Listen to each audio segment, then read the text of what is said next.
Today we're going to talk about mini OTF knives. The reason they're called OTF knives is because the blade comes out of the front of the handle. Now these are switch activated dual action knives, which means the switch performs two functions.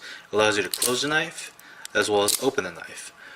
Now these two knives are very similar. The one on the right is the one that we carry in our store, and the one on the left is our competitors. So these are actually from two different manufacturers. Now there are some similarities that they do share. The blade material, they're both made of 440 stainless. They operate the same way. They look almost identical, both in terms of shape as well as the size. Now one thing you're going to notice on these knives is the wider area on the handle is going to be smooth, but on the sides, the more narrow areas of the handle, they're actually a little textured. It's a built-in feature. It gives you a little more grip to it. And also they share the same safety features. So for example, if you had an obstruction in front of your knife while you were opening it, the blades will not fully come out.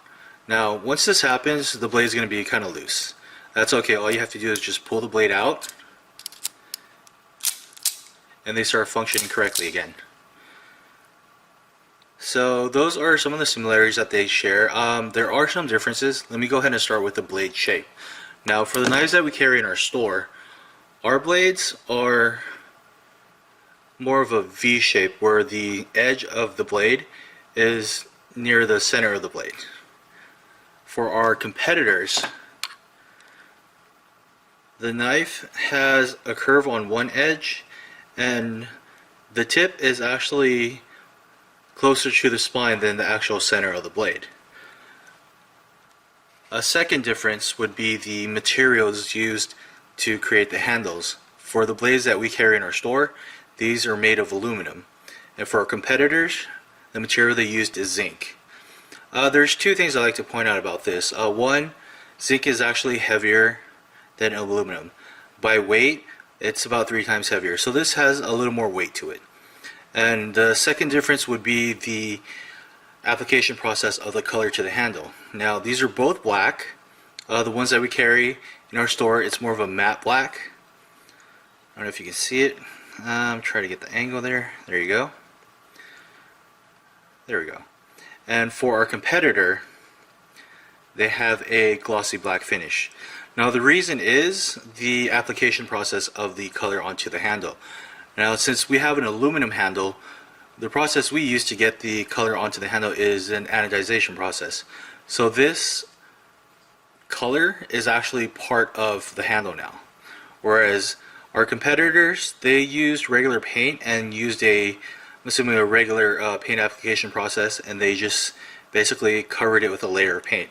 Now the key difference between these processes is durability. Now let me go ahead and point that out right now. What I'm going to do is called a penny test. Now the reason this is called a penny test is because if the material has been anodized, the penny will not scratch the surface. So what you're going to do is you're going to take a penny, you're just going to basically try to scratch the surface of the anodized material.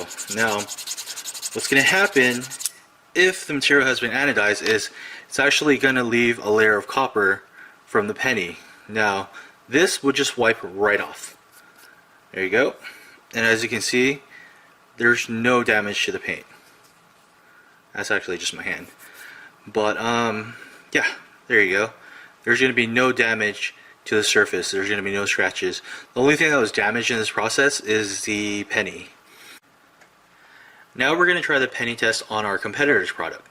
As you can see, it does have a glossy finish. The reason for that is they just used a regular paint application process, which they most likely used a sprayer during the manufacturing process. The downside of this type of method of adding color onto a handle is that it's really easy to scratch, and the scratches are permanent. Let me go ahead and flip this over. These scratches, I did this earlier before I shot this video. And then you're going to notice two things. One, it looks pretty bad. And two, unfortunately, they're permanent. So Permanent scratches wouldn't be so bad if it was really hard to scratch the material, but unfortunately in this situation it's extremely easy to scratch this. So let me go ahead and give you a reflection view of the handle. So you can see there's no scratches on it. And now we're going to do the penny test. So you see scratches on here. Wipe this off. Unfortunately, these scratches are permanent. So that's not going to go away. Now, compared to an anodized handle, which is the type that we carry, where you can scratch it vigorously, and no matter how much you scratch it with the penny, the only thing that's going to be damaged is the actual penny. So that is just going to wipe right off, and oh, here we go. Here you go. You can see that there are no scratches compared to our competitor's product, where the scratches are easily visible and permanent. It's unfortunate. So to sum it up, these knives are really similar. They work exactly the same way. The shape is almost identical, and they're roughly the same size. Both of these blades are less than 2 inches, roughly around 1 7/8 inch. Now the key difference is, a little bit of the blade shape, as well as the material used to make the handle, and also the color application process. Our knives are a little more scratch resistant, and our competitors unfortunately scratch very, very easily. There's one more thing I like to point out, and it goes to the color scheme of the knives.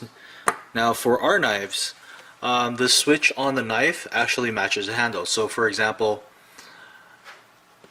we have black on black, red red, blue blue, silver silver, pink pink, and green green.